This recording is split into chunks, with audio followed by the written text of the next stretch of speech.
Bonsoir, bonsoir à tous. On se retrouve pour cette table ronde autour de notre thème, la démographie, avec bien sûr en toile de fond donc cette thématique de l'édition 2025 que vous connaissez maintenant bien depuis ce matin pour un sursaut européen, un sursaut évidemment indispensable pour l'Europe face à la fois aux États-Unis et à la Chine. Alors pour parler démographie, avec moi donc des invités de choix. À côté de moi, j'ai le plaisir de vous présenter, vous la connaissez, Myriam El Khomri.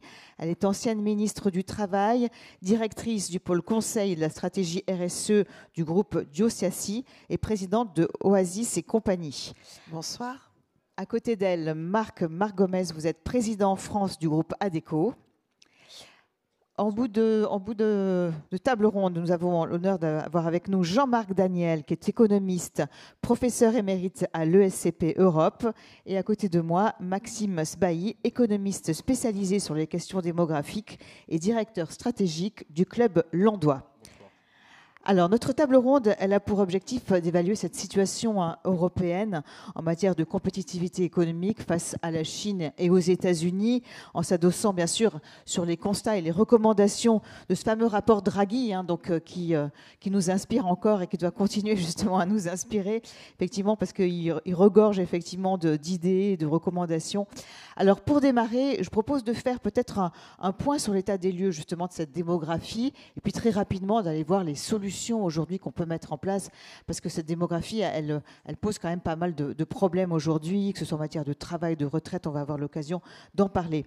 Alors peut-être démarrer avec vous, Maxime Sbailly, puisque ce déclin démographique, c'est vrai qu'on le constate aujourd'hui finalement. Il ne concerne pas que la France. En réalité, c'est un phénomène beaucoup plus global. Il concerne beaucoup d'autres pays. On peut dire qu'il y a d'autres pays. Alors, majoritairement, quand même, ça concerne les pays occidentaux, mais pas que. On a pu constater que c'était le cas aussi dans des pays qui ne sont pas forcément des pays vraiment de ce pôle-là. Alors, comment est-ce que vous l'expliquez d'abord? Parce que finalement, on peut se dire c'est un mouvement général et les politiques natalistes n'y font rien. Qu'est-ce qui se passe exactement? Dites-nous. Alors, est-ce que le micro marche? Oui. Bonjour, merci de l'invitation déjà. Effectivement, c'est hyper important de parler de démographie parce que c'est en train de changer très très vite. C'est en train de changer en France, on va y revenir, mais c'est un phénomène, comme vous l'avez noté, qui est mondial. Il est tellement mondial qu'en fait, il concerne tous les continents, tous les pays, toutes les cultures, toutes les économies. Il n'y a pas vraiment d'exception. Enfin, il y en a une qui est Israël, mais c'est l'exception qui confirme la règle. Et ce qu'on voit au niveau mondial, en fait, c'est que l'Afrique aussi, quand même. Alors l'Afrique, oui, sauf que l'Afrique est aussi dans sa transition démographique et l'Afrique voit aussi ses taux de fécondité baisser. Alors comme ils partent de beaucoup plus haut que nous, ça va prendre plus de temps et eux seront encore en croissance, alors que nous en Europe, nous sommes déjà en décroissance démographique. Mais en fait, la convergence des taux de fécondité vers le seuil de remplacement, voire en dessous, c'est un phénomène qui est mondial. Au niveau du monde, sur les 70 dernières années, le taux de fécondité a été divisé par 2, ce qui est quelque chose qu'on n'a jamais vu. En 70 ans, c'est vraiment révolutionnaire, c'est une des tendances les plus vertigineuses, on va dire, de l'histoire récente de l'humanité. Et on a passé en 2017 ce qu'on appelle le peak child, c'est-à-dire le nombre mondial d'enfants, depuis 2017, a commencé à décroître. Parce que les naissances au niveau mondial ont commencé aussi à décroître. Et donc en fait, on va d'ailleurs vers une décroissance démographique mondiale. L'ONU dit que c'est en 2084. En réalité, ce sera probablement plus tôt que ça, mais le 21e siècle sera celui de la décroissance démographique, ce qui n'était pas vraiment le discours d'il y a encore quelques années, où c'était la bombe P, la surpopulation, l'explosion démographique. En fait, c'est l'implosion démographique qui guette. L'Europe est aux avant-gardes de tout ça. L'Europe est le pays le plus touché par la dénatalité et le plus touché par le vieillissement. On a l'âge médian le plus élevé de tous les continents, on est autour de 44-45 ans, et depuis 2012, les décès sont supérieurs aux naissances. C'est-à-dire que l'Europe ne croît plus que par l'immigration, par les flux migratoires, qui compensent un sol naturel devenu négatif. Là-dedans, on a la France, qui est un peu l'exception jusqu'en 2010. Jusqu'en 2010, on faisait encore plus d'enfants que les autres. Oui, on était autour de 2, le taux de fécondité, donc 2 enfants moyens par femme. C'est en train de changer, là. Ça fait 15 ans, en fait, que ça baisse. Je dirais même que ça s'effondre. Alors, le taux de fécondité, il a un peu baissé de 2 à 1,6, 1,5 même en France métropolitaine. Les naissances ont baissé de 22% en 15 ans. C'est pas rien, 22% en 15 ans, c'est quand même une chute assez vertigineuse. Et donc on était l'exception, on ne l'est plus, on est rattrapé par cette tendance qu'on voit un peu partout. Et en fait, ça se manifeste assez concrètement, c'est-à-dire que les maternités se vident, les écoles se vident. On a perdu 1 demi-million d'écoliers depuis 10 ans. On a fermé 6000 écoles élémentaires en France depuis 10 ans. On voit que les effectifs dans les collèges sont en train de baisser. Ça y est, c'est enclenché. Les lycées, c'est à partir de l'année prochaine. L'enseignement supérieur à partir de 2028. Et tout ça, ça va arriver jusqu'au marché du travail, puisque moins de bébés, c'est moins d'élèves, c'est moins d'étudiants et c'est moins de futurs actifs. Donc c'est une marée descendante dont on va ressentir en fait les effets à retardement. Alors juste pour l'explication, c'est dû à quoi alors cette dénatalité ? Alors là, on pourrait en passer des heures à philosopher là-dessus. Alors, il y a l'argument culturel qui consiste à dire que, en gros, les jeunes ne veulent plus faire d'enfants, voilà, que c'est plus à la mode, que c'est plus vrai. C'est un manque de confiance en l'avenir, peut-être ? Alors, ça peut jouer, mais vous savez qu'en France, le baby-boom, il a commencé en 1943. C'était pas forcément un moment de grande confiance dans l'avenir, et pourtant à ce moment-là, les Français se remettent à faire des enfants. Donc en fait, la natalité, c'est tellement multifactoriel qu'il n'y a pas un facteur qui l'explique. Moi, je vois quand même 3 éléments. Il y a le travail qui paye plus, on en reparlera, qui quand même joue énormément sur la capacité des jeunes ménages à pouvoir financer leur désir d'enfant. Il y a la crise du logement, qui est là vraiment quelque chose de majeur, qui est une crise de la jeunesse. Aujourd'hui, on s'aperçoit que dans les trentenaires et les quarantenaires, on a moins le taux de propriétaire a baissé par rapport aux générations précédentes, tandis qu'il a augmenté chez les plus de 60 ans. Donc il y a un effet générationnel qui vient se superposer sur l'effet âge. Dans des grandes villes, en moyenne, un jeune payé au salaire médian, il a perdu 30 mètres carrés de surface habitable. Donc c'est 2 chambres d'enfants. Donc là, concrètement, il y a un manque d'espace, il y a un manque de moyens, et puis il y a aussi la crise des modes de garde. Vous savez, aujourd'hui, on n'a jamais eu autant de femmes sur le marché du travail. Les modes de garde sont un moyen d'externaliser ce coût de la parentalité qui est beaucoup plus élevé pour les femmes que pour les hommes. Or, aujourd'hui, en France, on n'en est pas tout à fait à pouvoir offrir un mode de garde adéquat, disponible, si bien qu'on a des dizaines de milliers de femmes en fait, qui sont obligées de se retirer du marché du travail et qui donc doivent choisir entre un désir de carrière et un désir d'enfant. Et donc ça, c'est à la fois inacceptable, mais en plus, ça peut justement peser sur les projets familiaux. Je termine en disant que ce qu'on note en fait dans les enquêtes, c'est que la vaste majorité des jeunes Français veulent encore faire des enfants. Les No Kids, No Child, c'est une petite minorité, alors qui est en train de grossir. Le dérèglement climatique aussi, vous n'en avez pas parlé. On le voit dans les enquêtes, on le voit chez les lycéens, on le voit pas encore. Enfin, est-ce que ça se matérialisera ? Il faudra voir, mais en tout cas, dans les générations en âge de faire des enfants, c'est pas le premier facteur qui est mentionné. C'est plutôt le logement, avoir un bon partenaire et avoir assez d'argent pour faire des enfants. Donc ça, c'est important de l'avoir en tête. Mais ce qu'on voit, en fait, c'est que dans les enquêtes, quand on demande aux gens, alors c'est difficile de mesurer le désir d'enfant, mais quand on fait des entretiens en face à face, assez robustes méthodologiquement, et qu'on demande le nombre idéal d'enfants que vous souhaiteriez avoir, ça tourne plutôt autour de 2. Alors, ça a baissé sur les dernières années, mais ça baisse beaucoup moins vite que les naissances. Donc, en gros, si on en croit les enquêtes, le désir d'enfant reste plus élevé que le nombre d'enfants, et donc les Français veulent faire plus d'enfants que ce qu'ils font actuellement. Et c'est cet écart, ce qu'on appelle l'écart de fécondité, que je trouve très intéressant d'ailleurs en termes de politique publique, d'action publique, parce que ça légitime quelque part une action publique qui ne consisterait pas à aller dire aux Français faites des enfants, mais qui consisterait à faciliter en fait la réalisation de ce désir d'enfant qui aujourd'hui est entravé par différents facteurs. C'est ça, parce que les politiques natalistes, elles n'y font rien, quoi. On voit que finalement, alors peut-être que si, quand il y avait davantage d'allocations, est-ce que ça peut jouer ? Oui, alors quand on regarde la littérature académique, c'est un peu frustrant, enfin c'est un peu déprimant parce qu'effectivement, il n'y a pas une politique qui est une solution magique. Quand on regarde les corrélations, ce qui marche plutôt bien, c'est les modes de garde. La disponibilité des modes de garde permet effectivement de faire résister le taux de fécondité. La participation des femmes au marché du travail, c'est très intéressant, c'est une corrélation qui a changé dans les années 80-90. C'était les pays où les femmes étaient les moins actives sur le marché du travail, où la fécondité était la plus élevée. Aujourd'hui, c'est l'inverse. Elle résiste mieux dans les pays, par exemple en France, où vous avez 2 tiers des femmes, 3 quarts même des femmes qui sont économiquement actives. En Italie, c'est la moitié. Et en Italie, ils ont un des taux de fécondité les plus bas d'Europe. Ils vont perdre d'ailleurs la moitié de la population d'ici la fin du siècle. Mais sur les politiques natalistes, c'est très compliqué. Il y a le très classique à la française, incitation fiscale, quotient familial, allocation, etc. Bon, ça aide, mais c'est pas déterminant. Et puis il y a des pays qui essayent de faire des choses un peu nouvelles. Viktor Orban en Hongrie, qui essaie de faire des exonérations fiscales pour les mères de plusieurs enfants. Ça marche pas. La Hongrie a perdu un demi-million d'habitants depuis que Viktor Orban est au pouvoir.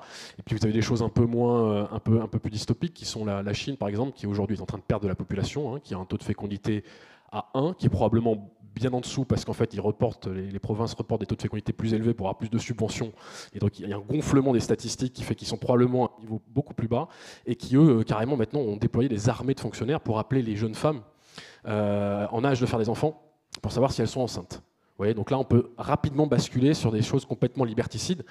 Et donc, c'est pour ça qu'il faut faire très attention sur l'action publique. Je pense qu'il faut faire des choses, il faut tenter des choses, mais il ne faut pas faire n'importe quoi. Il faut avoir des lignes morales directrices assez claires. Alors, Myriam El Khomri, Maxime Sbahi nous l'a dit. Donc, évidemment, cet impact de la démographie, il va être important en termes d'emploi et notamment en termes de retraite aussi. Donc, ça, c'est un des sujets d'actualité aujourd'hui, cette fameuse réforme de la retraite. On voit aujourd'hui qu'on a un système qui a fondamentalement changé par rapport justement à la façon dont il avait été construit, où à l'époque, vous parliez de sortir de la guerre, on avait plutôt 6 actifs pour un retraité, alors qu'aujourd'hui, on en est à peine à, alors selon les chiffres, 1,4 à peu près, 1,4 salariés pour un retraité. Donc on voit que la donne a complètement changé. L'impact de la démographie est très important justement là-dessus. Oui, tout à fait. Maxime a raison de le souligner et raison de le souligner aussi que c'est un sujet européen, enfin que c'est un sujet mondial, mais tout particulièrement européen.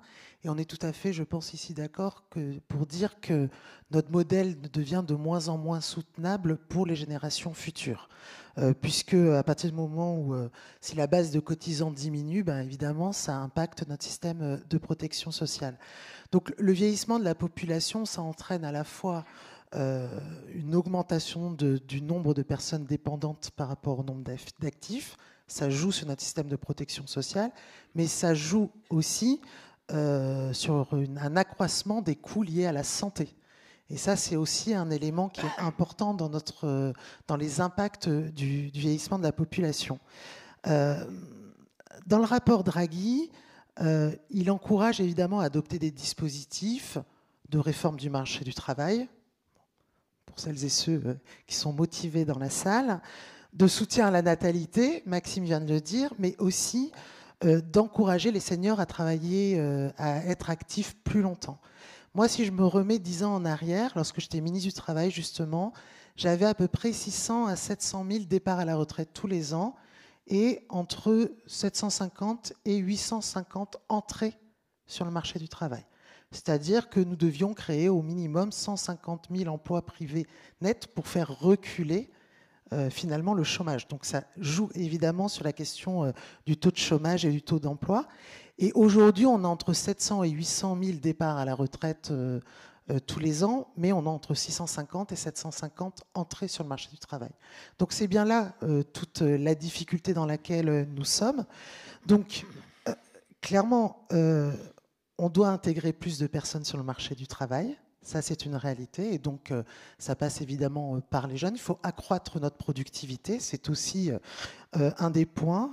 Et donc, accroître notre productivité, comment grâce, vous avez beaucoup parlé de technologie aussi aujourd'hui. Donc, on pourrait estimer quelques progrès technologiques qui permettraient de nous améliorer, mais aussi grâce au développement des compétences, qui est un élément majeur, et notamment en direction des plus jeunes, mais aussi à partir des plus de 55 ans.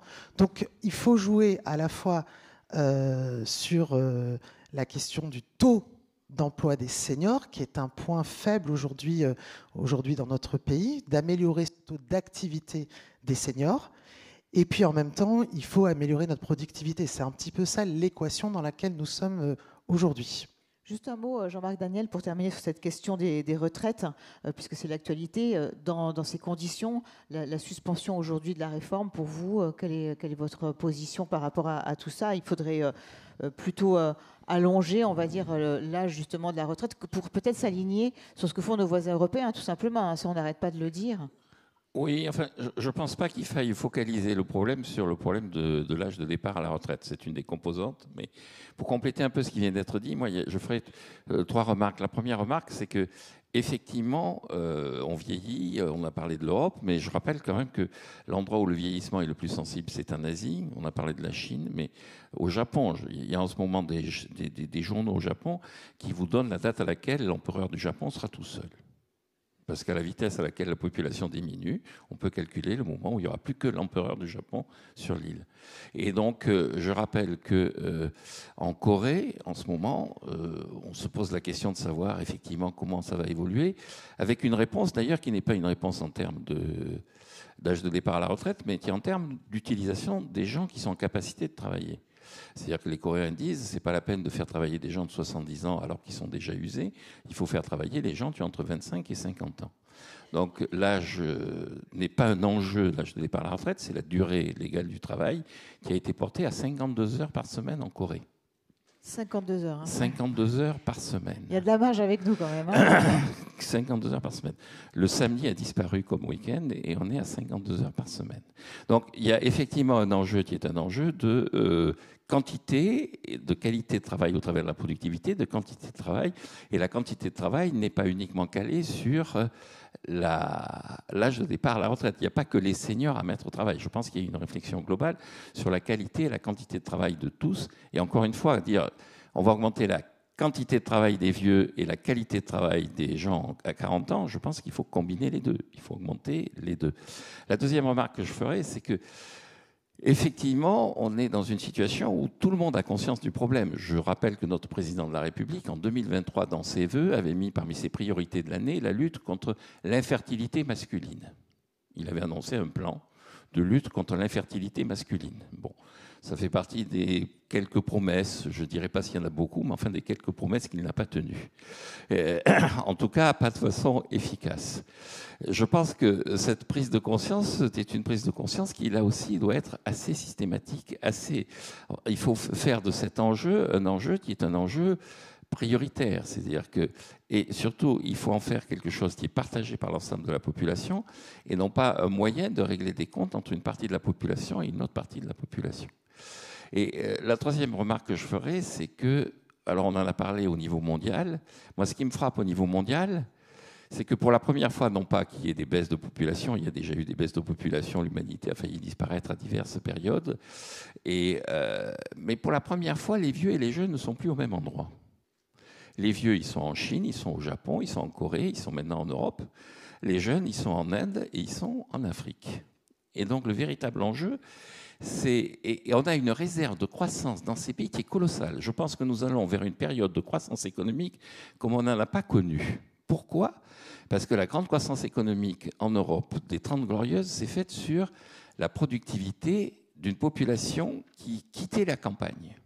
La grande force de la croissance économique des années, aussi bien en Angleterre au XIXe siècle, l'Angleterre devient une puissance économique lorsqu'on annonce qu'il y a moins de 50% de la population qui restait à la campagne. Et donc le véritable enjeu pour l'humanité, c'est de sortir de la campagne des gens qui y sont encore. Et ces gens qui sont encore à la campagne sont jeunes. L'exode rural indien est devant nous, à tel point que le gouvernement indien essaie de le freiner, parce que les paysans qui se précipitent vers les grandes villes commencent à devenir un problème de logement qui est sans commune mesure avec le problème de logement qu'il peut y avoir en Europe. C'est-à-dire que la capacité à utiliser tous ces paysans, qui a fait la force de l'Angleterre au XIXe siècle, la France de l'Europe continentale dans les 30 Glorieuses, elle est devant nous. Et donc notre enjeu, c'est de gérer l'exode rural de l'Afrique et de l'Inde et de savoir comment nous pourrons en profiter. Alors ça va être dans le débat, je vais juste une dernière remarque par rapport à ça. L'Indonésie, qui est le deuxième pays en termes de croissance en ce moment et où il y a un exode rural colossal, l'Indonésie, qui soutient à fond la cause palestinienne, a annoncé qu'elle allait signer les accords d'Abraham. Et pourquoi elle va signer les accords d'Abraham ? On leur a demandé, mais pourquoi ? À Gaza, ça ne s'est pas amélioré, tout ça. Il dit, oui, mais enfin, on a besoin de la technologie israélienne. Les gens qui détiennent l'avenir sont les gens qui sont capables de combiner la force de travail indienne, indonésienne et la technologie israélienne. Et donc je pense que notre enjeu, ce n'est pas l'âge de départ à la retraite, c'est de savoir est-ce qu'on est capable de concurrencer les Israéliens sur le plan technologique. Alors, Marc Gomez, donc une autre solution, bien sûr, on en a déjà aussi un peu parlé, c'est ce qui a été fait pendant de nombreuses années, c'est d'aller chercher de la main-d'œuvre à l'étranger, comme l'ont fait l'Allemagne, la France, parce que c'est vrai qu'il y a quand même beaucoup de secteurs en tension, donc ça a été un moyen, effectivement, de remédier à ce problème donc, démographique. Oui, bonsoir à toutes et à tous. C'est vrai qu'aujourd'hui, face aux trois défis que nous avons, les trois transitions, qu'elles soient démographiques, environnementales ou technologiques, celle où on a le plus de clarté, c'est quand même celle sur la démographie. Car sauf catastrophe que personne ne souhaite, on voit à peu près quels sont les besoins aujourd'hui en ressources. Et quand on voit, je prenais quelques chiffres, qu'on a 480 000 emplois vacants, c'est les chiffres du deuxième trimestre de la DARES, on voit bien qu'aujourd'hui, on n'arrive pas à remplir toutes les demandes des entreprises. Quand il y a, par exemple, et vous l'évoquiez, Myriam, sur le sujet de la santé, du médico-social, des vraies tensions. Et aujourd'hui, on a beaucoup, il n'y a qu'à aller dans un hôpital, il y a beaucoup de personnes qui viennent occuper des postes de médecins, d'infirmiers, d'aides-soignants de l'étranger. Il y a une réalité qui fait qu'aujourd'hui, dans cette silver economy, comme on le dit en bon français, pour soutenir la croissance de ces secteurs, d'aller chercher de la ressource là où elle est. Il y a aussi dans des secteurs, aujourd'hui, il y a le BTP qui est en forte tension. Pour avoir un soudeur qui soude une cuve nucléaire, il faut à peu près 2 ou 3 ans d'expertise avant d'arriver à souder, parce que c'est soudé à la main. Aujourd'hui, les personnes, on va les chercher au Canada, aux US. Et ça, c'est une réalité qui fait qu'on peut former un cariste en 48 heures pour le mettre dans un entrepôt. Et ça, il y a aussi beaucoup de demandes. Il y a des métiers qui demandent beaucoup plus de temps. Donc la réalité aujourd'hui, parce que évidemment, il faut investir dans la formation et investir dans le fait de monter la compétence en France, il y a une réalité opérationnelle qu'il faut qu'on va chercher des personnes là où elles sont aujourd'hui. Myriam, vous voulez réagir, Myriam El Khomri? Oui, parce que Marc a raison de pointer, c'est un autre défi du vieillissement de la population, c'est qui va s'occuper des personnes âgées. Et c'est un vrai grand défi aujourd'hui. Et c'est un défi européen aussi.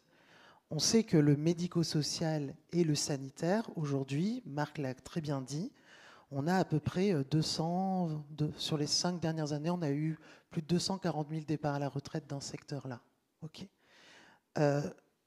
Ça veut dire qu'on doit former, moi j'ai remis un rapport à Agnès Buzyn, c'était en 2019, à l'époque on disait qu'on devait former à peu près 60 000 aides à domicile et aides-soignantes par an pour répondre aux besoins en 2025. Donc ça n'a pas été fait, on est dans une encore plus grande difficulté, c'est-à-dire qu'on a à peu près 10% des personnes âgées, l'été notamment, qui n'arrivent pas à avoir une aide à domicile pour faire leurs toilettes, pour les aider, etc. Donc on est dans cette situation-là et on y est aussi en Allemagne. C'est des métiers non automatisables, c'est des métiers non délocalisables, c'est presque 10% de l'emploi en zone hyper-rurale, c'est en effet des métiers d'avenir. Sauf que, et là je ne peux être que d'accord avec Marc, sauf que là où on a une pénurie de main-d'œuvre, c'est bien souvent parce qu'on n'a pas investi dans les compétences, c'est-à-dire une ASH va rester ASH, ne va pas devenir aide-soignante, une aide-soignante ne va pas devenir infirmière, alors même qu'on sait que si on investit dans la formation continue, on peut aller plus loin, ça c'est un premier point, mais c'est aussi là où il y a le taux de sinistralité le plus fort aujourd'hui en France, c'est-à-dire que le taux d'accident du travail, maladie professionnelle est de 100 pour 1000 salariés, lorsque c'est 34 pour 1000 dans la population générale, et qu'on est à 50 dans le bâtiment. Donc, parce qu'on intervient seul et que physiquement, les troubles musculaires, enfin voilà, il y a des problématiques de santé physique. Et donc, c'est tout le sujet, c'est que là, on a des pénuries, des tensions au recrutement, c'est aussi des métiers, en effet, qui ont une certaine pénibilité et des métiers sur lesquels on a insuffisamment investi dans la formation et même dans la valorisation du métier. C'est-à-dire, c'était des femmes, c'était de l'informel, hein. Finalement, on s'occupait des personnes âgées, c'était souvent de l'informel. Et aujourd'hui, face à la situation dans laquelle on est, on doit aussi, et je suis rejoint Jean-Marc par rapport à ça, on doit aussi investir dans certains métiers qui sont aussi des métiers d'avenir et sur lesquels ça dit quelque chose aussi de notre société. Et des métiers auxquels on doit dérouler aussi des vraies carrières, des vraies carrières aussi dans ces secteurs-là. On n'est pas malheureusement dans une économie industrielle, on est aujourd'hui dans une économie de services, excusez-moi l'expression, j'aime pas, mais à faible valeur ajoutée parce qu'on investit insuffisamment dans les compétences, alors même qu'on a des secteurs qui pourraient être des secteurs d'avenir.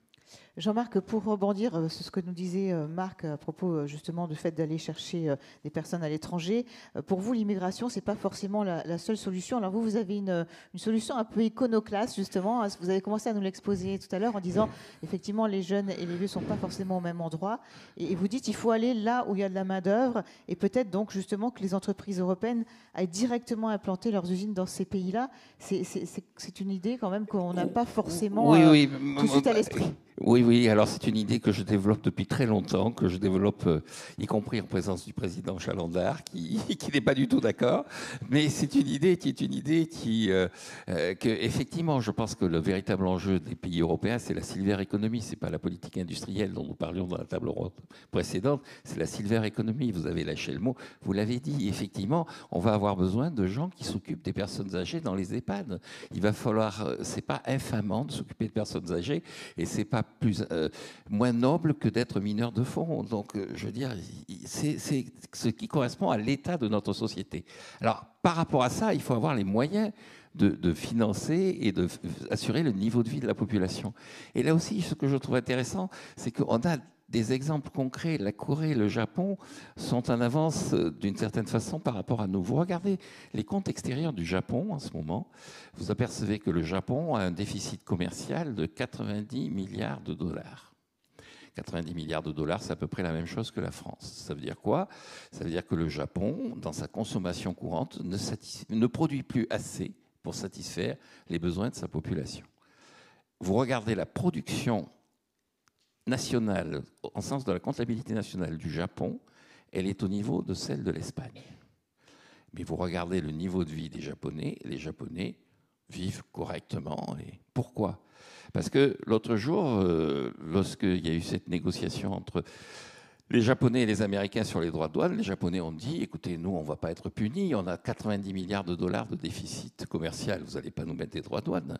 Et le secrétaire au Trésor américain leur a répondu, vous êtes des hypocrites, parce que je viens de signer un chèque du Trésor public américain pour la Banque centrale du Japon de 90 milliards de dollars. C'est-à-dire que c'est moi qui paie votre niveau de vie. C'est les intérêts que je verse sur la dette publique que vous détenez qui vous permettent effectivement d'assurer le niveau de vie de votre population. Ça veut dire quoi? Alors qu'en France, je rappelle qu'avec 90 milliards de dollars de déficit commercial, on a encore un déficit de la balance des paiements courants. C'est-à-dire on n'arrive pas à compenser ça par les placements que nous avons effectués. Concrètement, ce que je n'arrête pas de dire, c'est que les jeunes sont à Mumbai, les jeunes sont en Afrique. Nous avons besoin de jeunes dans les EHPAD. Il faudra en faire venir d'Afrique. Et puis, il y a quand même encore des jeunes. Il y a encore 600 000 personnes qui naissent dans ce pays tous les ans. Donc, il va falloir les préparer à faire vivre l'économie qui sera sur notre territoire. Mais l'économie qui est potentiellement délocalisable, eh bien, il faut accepter de la délocaliser. Il faut être propriétaire des usines à Mumbai et à Abidjan. L'avenir se prépare en étant propriétaire d'usines dont nous récupérerons les dividendes. Dernier élément pour illustrer ce que je viens de dire, c'est que c'est déjà en cours. Et c'est déjà, vous regardez nos comptes extérieurs, qui est une de mes obsessions, vous apercevez que nous avons pas mal investi à l'étranger dans des secteurs très porteurs et nous avons laissé notre dette publique entre les mains des étrangers. Notre dette publique, ça ne rapporte rien. Enfin, ça rapporte très peu. Et vous regardez un pays qui est en train de se poser la même question que nous, qui est l'Italie. On l'a dit, l'Italie, Maxime l'a dit, l'Italie voit sa population. Vous regardez l'Italie, l'Italie dégage des excédents commerciaux, ce qui n'est pas notre cas. Mais quand on regarde ses comptes extérieurs, son solde de la balance des paiements courants, je parle devant des économistes, son solde de balance des paiements courants est inférieur à son excédent commercial. Ça veut dire qu'elle est propriétaire de sa dette publique, mais elle a perdu la propriété de son appareil productif. Et donc, elle est obligée de verser aux autres les rémunérations de cet appareil productif, les dividendes. Nous, on n'est plus propriétaire de notre dette publique, mais on a commencé à acheter à l'étranger des usines. C'est le théorème de Turuk. On garde les centres de recherche et on exporte. Et je dis, mais il faut aller plus loin. Je ne dis pas qu'il faut arrêter de me remettre de l'ordre dans nos finances publiques. Ça va un peu contre ce qu'on dit en ce moment avec la réindustrialisation. Là, hein. Ah oui, je dis, écoutez, il faut continuer à vendre notre dette. Il faut rééquilibrer nos comptes publics, mais si on n'y arrive pas, il faut continuer à vendre notre dette publique à des étrangers et avec l'épargne que nous dégagerons, aller acheter des usines à Mumbai et à Kinshasa ou à Abidjan où les gens travailleront pour nous. Et je maintiens, le véritable enjeu pour moi, ce n'est pas l'âge de départ à la retraite, c'est comment est-ce qu'on va expliquer à un Indien ou à un Congolais qu'il doit travailler pour nous. Qu'il doit travailler pour nous, soit dans un EHPAD à Paris, soit qui dans une usine à Abidjan, enfin pas le Congolais, à Kinshasa Oui. ou à Mumbai. Et donc, je pense que c'est ça l'enjeu.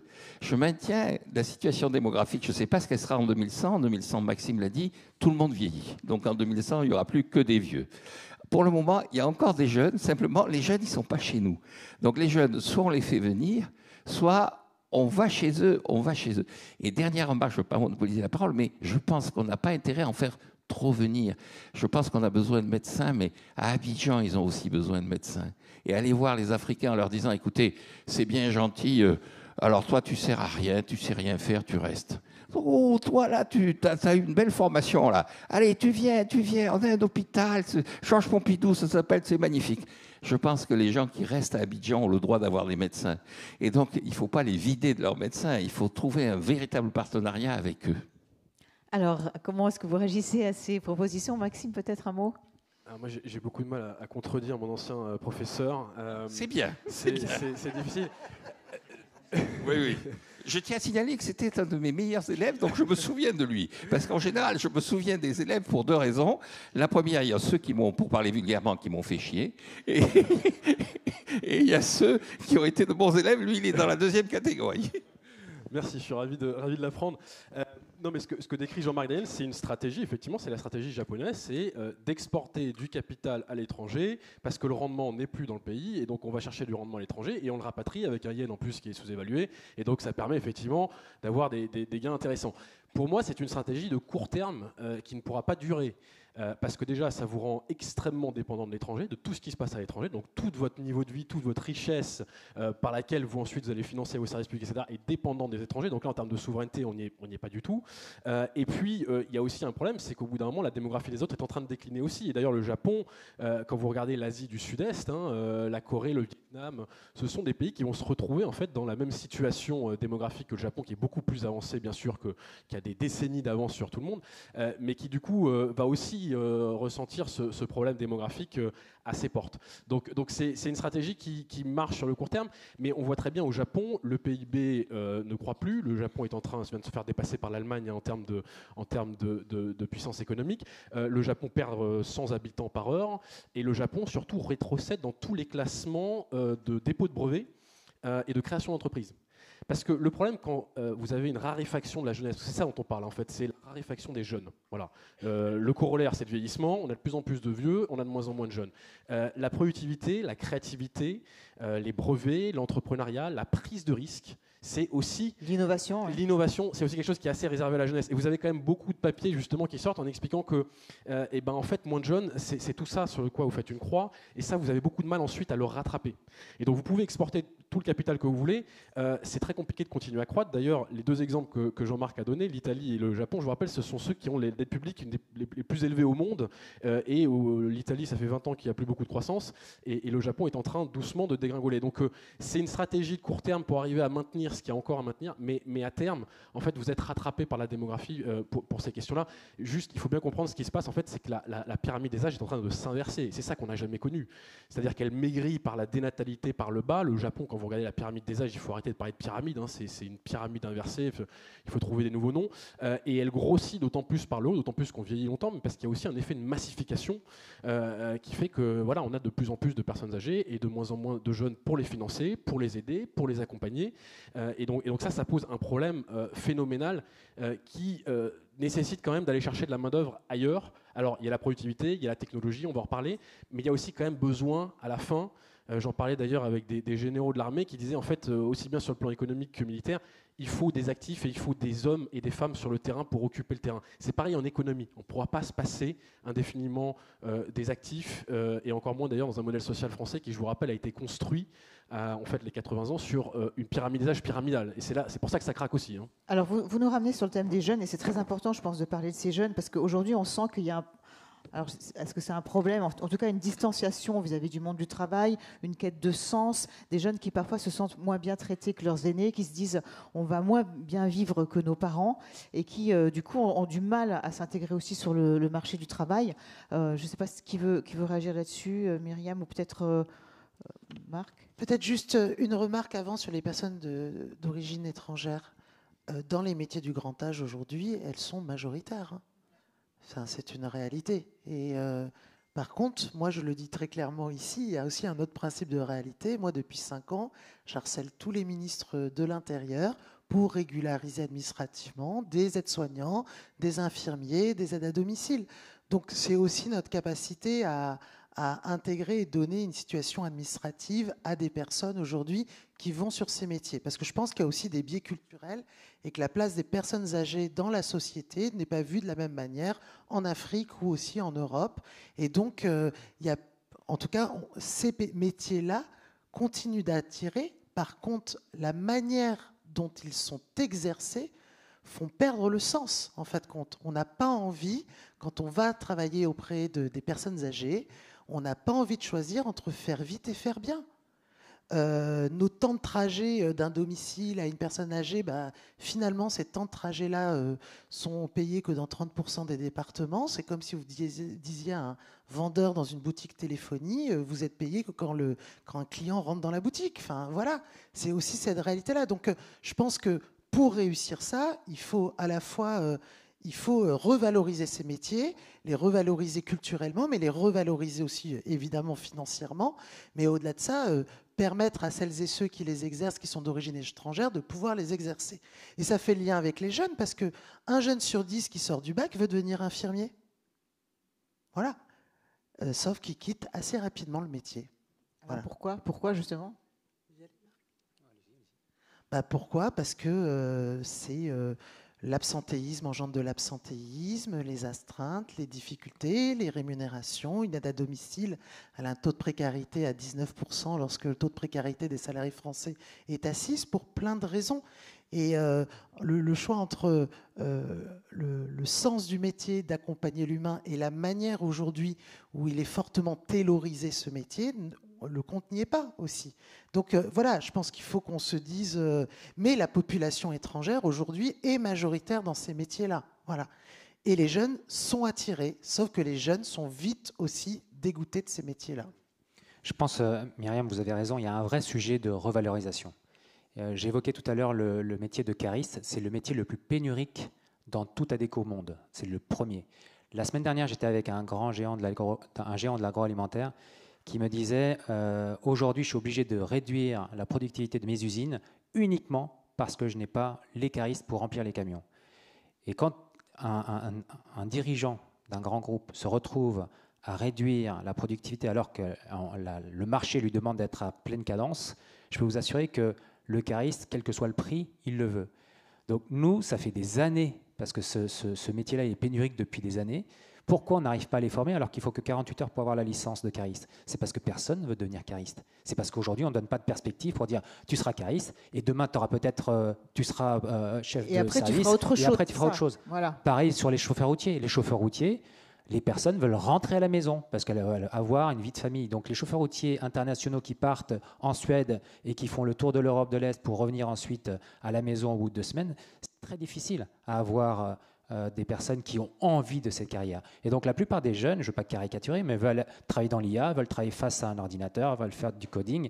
Et donc toutes ces personnes qui sont dans le métier du médical, moi il se trouve que j'ai ma fille qui est infirmière. Quand elle me dit mais je me fais cracher dessus par des patients, il faut une certaine vocation pour faire ce métier-là. Et heureusement qu'elles sont là, parce que quand on se retrouve justement en difficulté à l'hôpital, on est bien content d'avoir ces aides-soignantes, ces médecins et ces infirmières. Donc il y a un vrai sujet, et juste pour finir sur... Elle me disait, tu vois papa, pendant le Covid, ils nous applaudissaient. Et puis maintenant, il n'y a plus personne qui applaudit. Donc c'est un cas personnel, puisque c'est ma fille qui me le... Et je ne dis pas qu'il faut l'extrapoler, mais il y a un vrai sujet de valorisation. Pourquoi les personnes ne veulent pas être chauffeurs routiers? Chauffeurs routiers, aujourd'hui, c'est des personnes qui peuvent très bien gagner leur vie, mais ce n'est pas qu'un sujet de salaire. Maxime, vous voulez rajouter quelque chose sur les jeunes? Oui, sur votre question sur les jeunes, en fait, il y a la question de la valorisation, mais il y a la question de la rémunération aussi. Et là, on revient sur la démographie. On a fait une grosse enquête à l'Institut Montaigne justement sur les jeunes au travail. Ce qui en ressort, c'est qu'en fait, les jeunes ont très envie de travailler. On entend souvent, moi je vois souvent des chefs d'entreprise qui disent les jeunes ne veulent plus travailler, je fais des offres d'emploi, mais il n'y a plus de candidatures qui viennent. Mais en fait, il y a moins de jeunes. On va demander à Jean-Marc ce qu'il en passe dans une seconde. Il y a moins de jeunes. Et quand vous allez, on parlait des métiers médico-sociaux, quand vous allez dans la Creuse ou la Dordogne, vraiment, littéralement, il n'y a plus de jeunes pour aller dans les EHPAD, même dans les crèches d'ailleurs. Hein. Quand vous regardez la pyramide des âges, elle est complètement inversée. Non seulement il y a moins de jeunes, mais en plus, ils sont partis. Et donc là, en fait, c'est juste la ressource humaine n'est plus là. Et ça, c'est quelque chose pour nous qui est complètement nouveau. Le problème, c'est plus le chômage, c'est les métiers en tension, c'est le manque en fait de travailleurs. On manque pas de travail, on manque de travailleurs. Et ça, c'est copernicien hein, comme changement. Mais pour revenir sur les jeunes, ce qui est intéressant, c'est qu'on voit le rapport a changé, bien sûr. La rémunération reste premier. D'ailleurs, ce qui est marrant, c'est quand on leur demande où est-ce que vous voulez les secteurs en premier, c'est le luxe et l'administration. Voilà. Et quand on leur demande quel est le premier critère, c'est la rémunération. Voilà, c'est pas la RSE, les grands... Ça c'est quand même c'est sympa dans les discours à la mode, mais c'est la réalité, c'est la rémunération. Et là, on a un vrai problème. Il y a aussi la quête de sens quand même qui revient de plus en plus. Mais alors le sens, il revient, enfin il est plus fort effectivement, c'est plus exigeant, il y a une volonté, une qualité au travail qui est plus exigeante, mais aussi parce que le travail ne paye plus. Alors c'est pas moi qui le dis, c'est Antoine Fouché, mais enfin maintenant c'est quand même assez documenté. Mais il y a un vrai sujet en France, c'est qu'aujourd'hui, le niveau de vie des actifs, ça fait 15 ans qu'ils ne croient plus beaucoup. Je vous rappelle qu'il y a quand même eu une crise financière en 2008 qui s'est convertie en récession en France, plus la crise de la zone euro derrière avec 2 ans de récession, la fameuse décennie perdue, plus la crise du Covid. Donc ça fait quand même 3 crises économiques majeures en l'espace de 15 ans seulement. Quand vous avez 40 ans et que vous avez vécu ça, en fait, votre carrière, elle a été quand même haché, vous avez connu que des crises.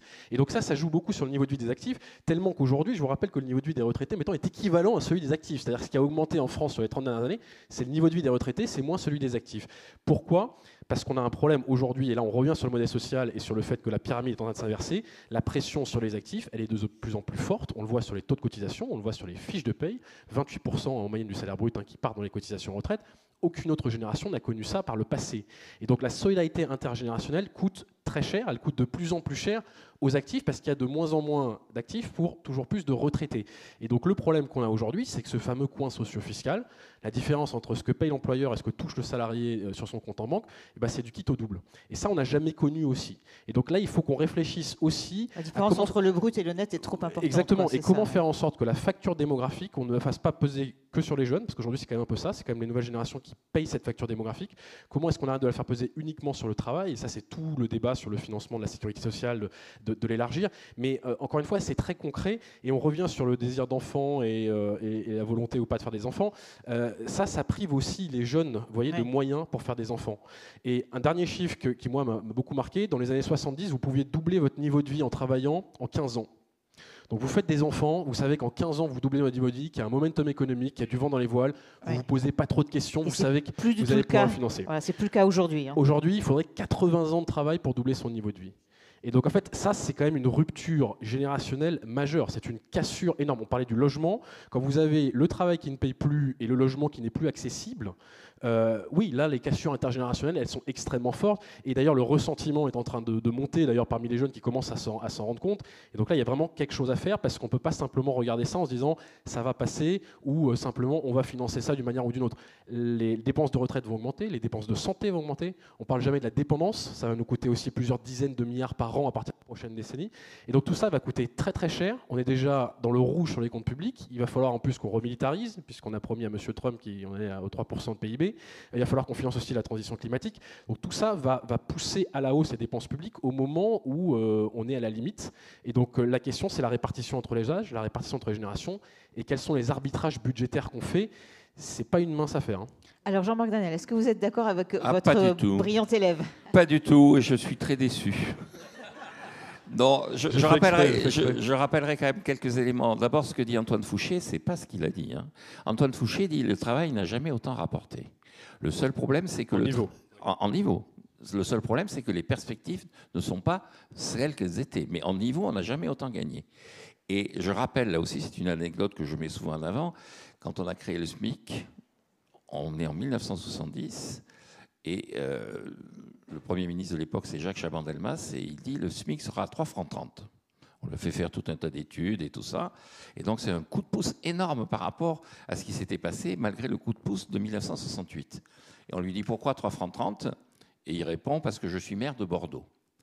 Alors, je raconte cette anecdote, mais je m'aperçois que plus personne ne la comprend, parce que plus personne ne sait que Bordeaux, c'est 33, c'est ça 33. Ah voilà, on est en train de chercher. Et voilà. Et donc, bon.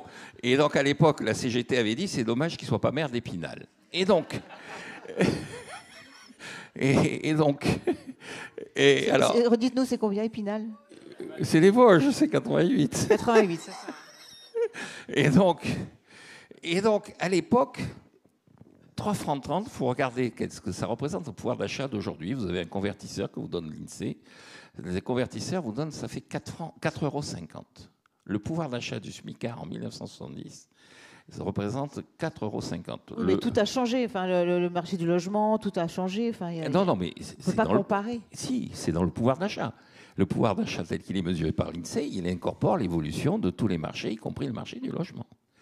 Et donc, en 1970, vous aviez un pouvoir d'achat, le tiers pratiquement, puisque le SMIC est à 11,88 € de l'heure. Bon. Deuxième exemple que je mets souvent en avant, effectivement, sur les retraités, le compromis qui avait été à l'origine dans le Conseil national de la résistance, c'était d'associer les personnes âgées à l'évolution de la croissance économique. Et donc, les retraites étaient indexées sur le salaire. Ça a été supprimé en 1993, qui est la très grande réforme des retraites.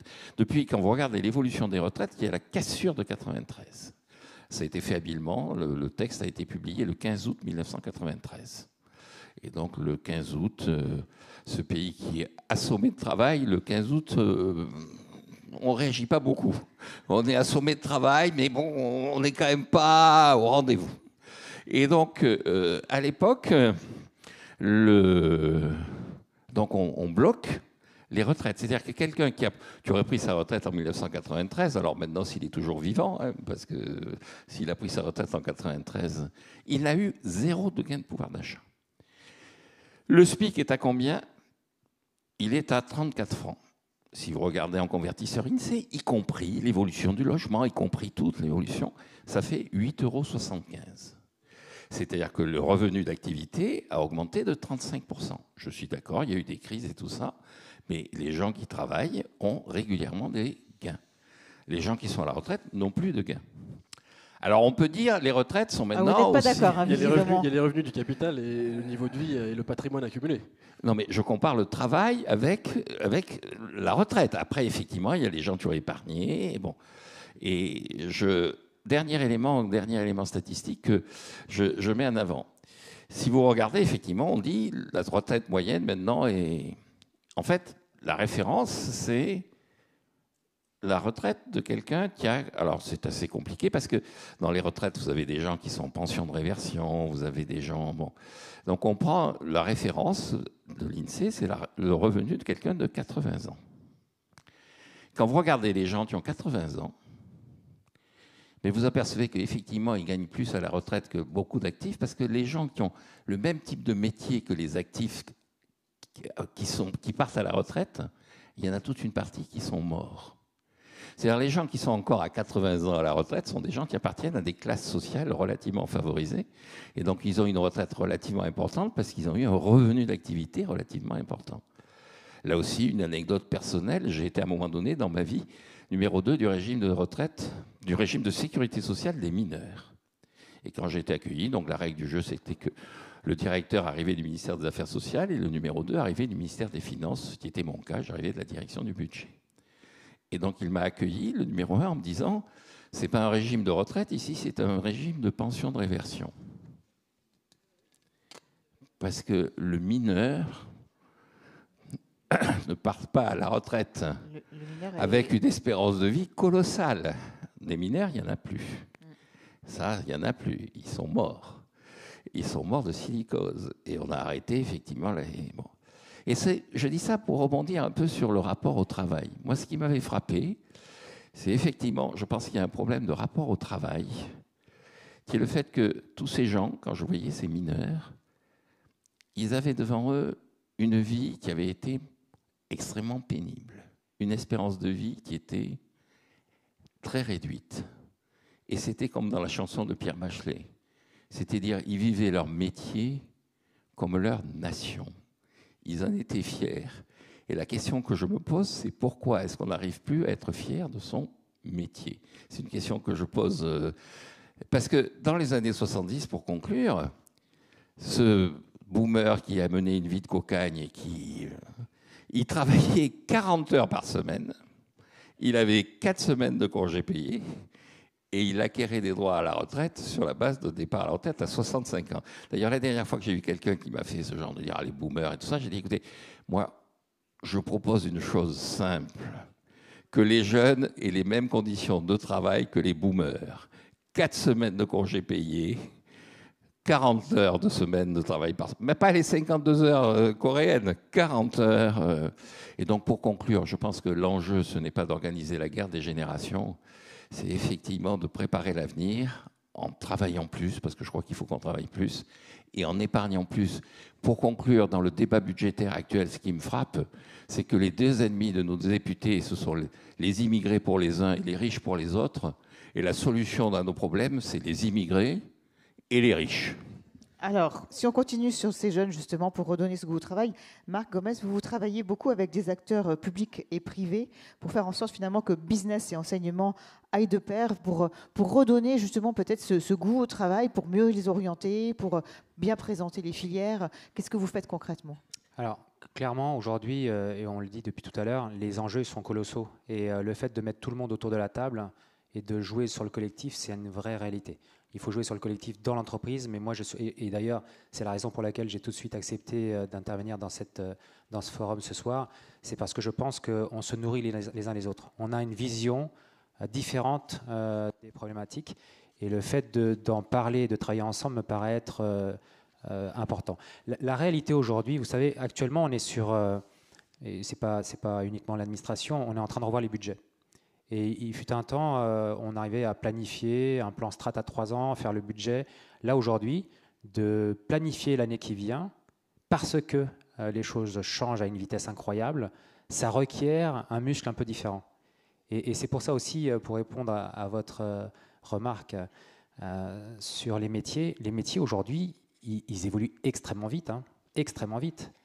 Je ne dis pas que celui qui travaille le bois ou le cuir ne fait pas toute une carrière dans une menuiserie ou à travailler le cuir, mais la réalité de ce que je vois sur l'ensemble des secteurs que nous servons, et on met quand même quelques centaines de milliers de personnes à l'emploi, donc on peut avoir un peu de taille critique pour avoir cette conclusion, c'est que les métiers, quels qu'ils soient, évoluent à une vitesse incroyable. Et ça va augmenter avec l'IA encore. Et ça va augmenter avec l'IA. Alors si vous me lancez sur l'IA, la réalité aujourd'hui, c'est que la compétence, la première que je recherche, notamment dans ceux qui sont en position de management, c'est leur capacité à apprendre ou leur capacité à désapprendre.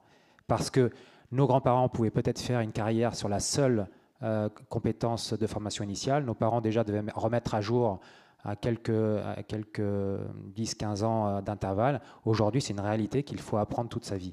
Et l'IA, moi aujourd'hui, je suis dans une vraie réflexion de quel va être l'impact de l'IA sur le recruteur chez Adecco en agence. Et aujourd'hui, c'est une réalité. Aujourd'hui, l'IA remplace des tâches, ne remplace pas des personnes. Évidemment, si vous additionnez toutes les tâches, ça fait des personnes. Mais aujourd'hui, c'est plutôt que de dire comment l'IA va changer la façon de faire, moi, je suis en train de regarder comment l'IA va augmenter notre capacité à servir nos clients. Et ce n'est pas juste un slogan, c'est une vraie réflexion. Vous avez d'ailleurs une filiale qui fait de la formation et de l'acculturation sur l'IA. Vous êtes en train de lancer un grand programme sur l'IA, c'est ça C'est ça, c'est-à-dire qu'aujourd'hui, on a une problématique qui est d'abord de comprendre l'IA et de faire en sorte, parce qu'aujourd'hui, il y a beaucoup de personnes qui utilisent l'IA sans le savoir. Mais si je reprends le recruteur en agence, un recruteur en agence, il a un client et il faut qu'il trouve une personne pour la mettre chez le client. Ça peut être ce fameux charisme que j'évoquais, mais ça peut être n'importe quel métier. Et il y a, dans un premier temps, de regarder dans la base de nos candidats, des personnes qui se sont inscrites auprès d'Adecco, de regarder quelles sont les personnes qui présentent les bonnes caractéristiques, les bonnes compétences, est-ce qu'elles sont disponibles ou pas disponibles. Là, aujourd'hui, c'est un agent IA que nous avons développé qui fait cette conversation, mais d'ailleurs de manière asynchrone, ça peut être à n'importe quelle heure. Si la personne elle est réveillée à 3 heures du matin, elle peut tout à fait converser avec Adecco à 3 heures du matin, avec cette IA. Et le recruteur, donc la femme ou l'homme qui arrive en agence le matin, a une liste préqualifiée de personnes qui ont déjà répondu. Est-ce qu'elles ont les certifications, les permis, les compétences, est-ce qu'elles sont disponibles? Et donc tout ce temps qui n'était pas à non-valeur ajoutée, mais il est déjà pré-mâché. Et donc la personne peut être beaucoup plus qualitative dans son interaction face au candidat. Et sur l'enseignement, donc c'est aussi très important donc, de lier business et enseignement aujourd'hui. Aujourd'hui, je l'évoquais il y a quelques minutes, le fait d'être formé, c'est fondamental. Pour moi, il y a deux choses, parce qu'on est en train de vivre un profond changement. Ça, c'est pas un grand scoop, mais il faut savoir, est-ce que je comprends ce qui est en train de se passer et est-ce que j'ai envie de surfer cette vague-là? Si vous comprenez mais que vous n'avez pas envie, ça ne marche pas. Si vous avez envie mais que vous ne comprenez pas, ça ne marche pas. Il faut avoir coché les deux cases. Et donc aujourd'hui, sur l'ensemble des collaborateurs du groupe, donc ce n'est pas uniquement sur la France, on est sur un grand plan de formation pour équiper les personnes sur comprendre ce que c'est que l'IA et qu'est-ce que ça va générer. Parce que la réalité, c'est qu'aujourd'hui, il y a 2 personnes sur 3, et ça c'est une enquête qu'on a fait auprès des 38 000 clients que nous avons, 2 personnes des 3 sont inquiètes sur est-ce que j'aurai mon emploi post-IA. Ça c'est une réalité, on ne peut pas dire mais non, c'est une réalité. Et pourquoi elles sont inquiètes? C'est parce qu'elles n'y voient pas clair. Et donc c'est à nous de les équiper de façon à ce qu'elles ne soient pas sereines, mais qu'elles envisagent l'IA de manière positive. Donc la formation importante évidemment pour les jeunes, importante tout au long de la carrière, importante pour les seniors aussi, parce que souvent c'est un peu le problème qui conduit aujourd'hui les seniors à quitter l'entreprise relativement tôt, enfin en tout cas avant l'âge de la retraite, parce que les entreprises ne veulent plus investir sur eux finalement. Alors là-dessus, moi j'ai une conviction très forte, c'est que tout le monde a de la valeur. Donc les jeunes ont de la valeur, les seniors ont de la valeur. Moi je crois beaucoup à la VAE, qui est la valorisation des acquis de l'expérience. Ce n'est pas parce que vous êtes allé à l'école que vous avez les compétences. Il y a aussi des personnes qui n'ont pas eu la chance d'aller à l'école, mais qui ont tout à fait les gestes et les compétences requises pour faire un travail. Et donc, c'est important de les accompagner. On a 95% de réussite de ces accompagnements, qui sont quelque part de reconnaître qu'une personne qui a fait 10, 5, 15 ans dans un métier a les compétences pour le tenir. Et donc, elles obtiennent des certifications qui sont équivalentes à si elles étaient allées à l'école. Et ça, c'est un énorme avantage que nous avons en France, qui est de pouvoir reconnaître des personnes à un équivalent d'un diplôme sorti d'école. Myriam El Khomri, je vous vois approuver. Pour vous aussi, c'est important de continuer justement à valoriser les seniors et à miser sur eux finalement? Oui, on a évidemment, je pense que personne, et je suis tout à fait d'accord quand on dit on ne doit pas être dans l'opposition des générations. J'invite tout le monde à regarder ce que fait le Club Landois aussi et comment ils arrivent à mobiliser les entreprises. Mais au-delà de ça, si on veut travailler sur chacune des solutions, c'est aussi se rendre compte qu'il y a aujourd'hui à peu près 30% des départs en fin de carrière qui ne relèvent pas d'un passage direct à la retraite. Et ça pour 3 raisons: le chômage, la santé, et la santé majoritairement dans certains secteurs d'activité, et puis l'incapacité en fait. C'est là où on retrouve beaucoup de situations aussi d'inaptitude qu'on peut avoir. Et ça, c'est encore plus fort si on prend un très bon rapport de France Stratégie s'agissant de 15 métiers dans notre pays, où ça peut être de 4 à 7 sur 10. Je pense aux ouvriers du bâtiment, secondes œuvres, je pense à l'hôtellerie, la restauration, etc. Et ça veut dire quoi? Ça veut dire que moi, comme je ne partage pas l'idée que finalement l'âge pivot a cristallisé toutes les tensions et que parler des annuités, parler de l'usure professionnelle, de la pénibilité était pour moi un élément extrêmement important. On n'arrivera pas à améliorer le taux d'activité des personnes au-delà de 55 ans si on ne traite pas aussi concrètement cette question de l'usure professionnelle. Regardez, qui peut travailler plus de 5 ans dans un abattoir à mettre 100 poulets à l'heure comme ça? Voilà. Et donc ça m'évoque par rapport à ce que vient de dire Marc, à cette capacité que nous devons avoir à faire des passerelles entre différents secteurs d'activité, à faire du travail aussi inter-entreprise pour essayer de permettre, par de la VAE, par du développement, par de l'investissement dans la formation, à permettre à certains de ces métiers qui sont clairement identifiés aujourd'hui de pouvoir justement avoir une seconde partie de carrière, mais peut-être même dès 35 ans, lorsqu'on a donné notamment sur ces métiers particulièrement pénuriques. Et ça, c'est compliqué, c'est compliqué parce qu'on a un OPCO, un opérateur de compétences qui travaille sur certains secteurs et que la mobilité aussi reste un élément compliqué. Donc oui, investir dans les compétences, mais aussi réfléchir à l'usure professionnelle de certains métiers, anticiper cette usure professionnelle pour permettre aussi d'autres évolutions de carrière dans d'autres métiers. Alors, c'est le moment des questions, c'est le moment de vos questions. Si vous voulez réagir dans la salle, voilà, vous avez la parole. On a un micro qui peut circuler, n'hésitez pas. N'hésitez pas à prendre la parole. Je sais que les questions sont toujours... Ah, voilà. Merci. Bonsoir. Je voudrais juste poser une question. Présenter peut-être. Oui, pardon. Riyad Rezik, je suis enseignant à Bruxelles dans une école européenne. Je voulais rebondir par rapport à ce qui avait été dit ce matin sur la conférence sur l'IA et qui est en lien avec ce que vous avez dit après. Une des intervenantes avait parlé de l'économie de l'attention et elle n'avait pas fait mention d'une étude qui a été faite par le Trésor sur la dégradation, notamment des capacités cognitives des générations à venir en liaison avec ce problème de l'économie de l'attention. Je voudrais savoir, par rapport à ce que vous venez de dire, notamment sur le développement des capacités des jeunes générations, qu'est-ce que vous imaginez comme politique publique à mettre en place pour contrecarrer cette possible dégradation des capacités cognitives des nouvelles générations? Merci beaucoup. Alors, je ne sais pas qui veut répondre. Moi, alors je ne sais pas en politique publique, mais je peux vous dire en termes... je peux vous donner l'exemple d'Adecco. Aujourd'hui, on est en train de regarder chacun des métiers opérationnels et des métiers fonction support. Quel est l'impact de l'IA? Je peux vous assurer que tous ceux qui disent qu'ils y voient clair, pour moi, c'est des charlatans. Personne n'y voit clair. La seule réalité qu'on peut se dire, c'est qu'on y réfléchisse en temps réel et de manière répétée. Les métiers qui me semblent être les plus à risque sont des métiers de juristes, des métiers de finance, tous les métiers sur lesquels l'IA va automatiser des tâches que je qualifierais d'administratives, et ce n'est pas péjoratif. Là-dessus, il y a des fonctions qui vont vraiment devoir être réinventées.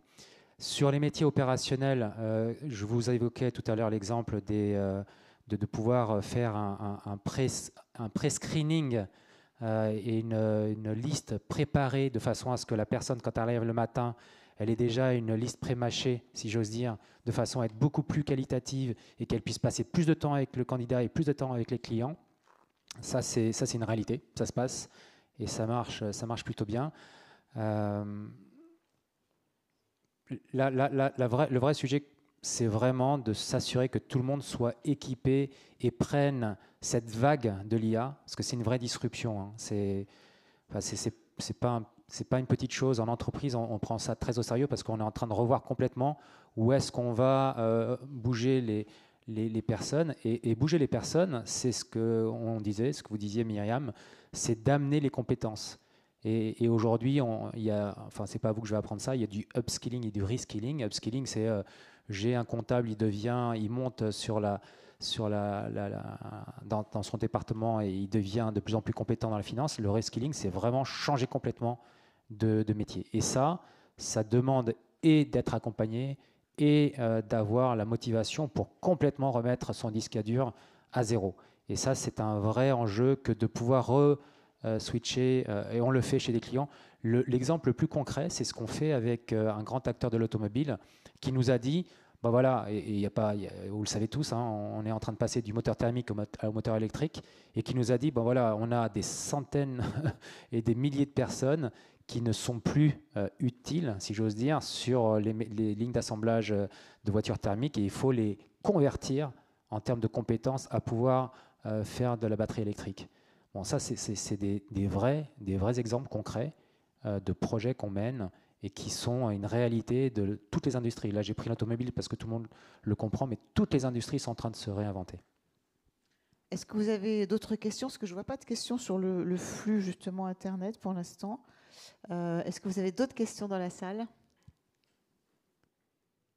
Ah oui, alors une main se lève. Merci. Bonjour. Je me lève, oui. Vincent Levrault, je suis enseignant également. Tout à l'heure, vous avez parlé de facture démographique et vous avez dit qu'il ne fallait pas que ça repose uniquement sur les jeunes. Est-ce que vous pourriez détailler, préciser un petit peu ce que vous entendiez par facture démographique. Merci. Le vieillissement de la population a un coût, on le voit partout, on le voit dans tous les pays. La Commission européenne fait des super rapports, d'ailleurs les Aging Reports là-dessus. Un coût parce qu'une population vieillissante, comme je disais, a besoin d'être accompagnée, santé, retraite, etc. Donc ça coûte très cher. Aujourd'hui, où est-ce que ce coût va, où est-ce que ça se manifeste? Sur les fiches de paye, avec des taux de cotisation records qu'aucune autre génération n'a connus par le passé. Je vous rappelle, je vais reprendre le terme boomer puisque Jean-Marc m'a lancé une perche tout à l'heure, mais dans les années 70-80, il y avait très peu de retraités, il y en avait 3 fois moins qu'aujourd'hui, qui vivaient beaucoup moins longtemps, qui en plus partaient à la retraite beaucoup plus longtemps, avec des retraites en plus moindres. Et donc en fait, ça coûtait pas très cher, la solidarité intergénérationnelle. C'est d'ailleurs pour ça que ça marchait très très bien. Aujourd'hui, c'est l'inverse. Aujourd'hui, les boomers sont la seule génération qui sera partie plus tôt à la retraite que ses parents et ses enfants.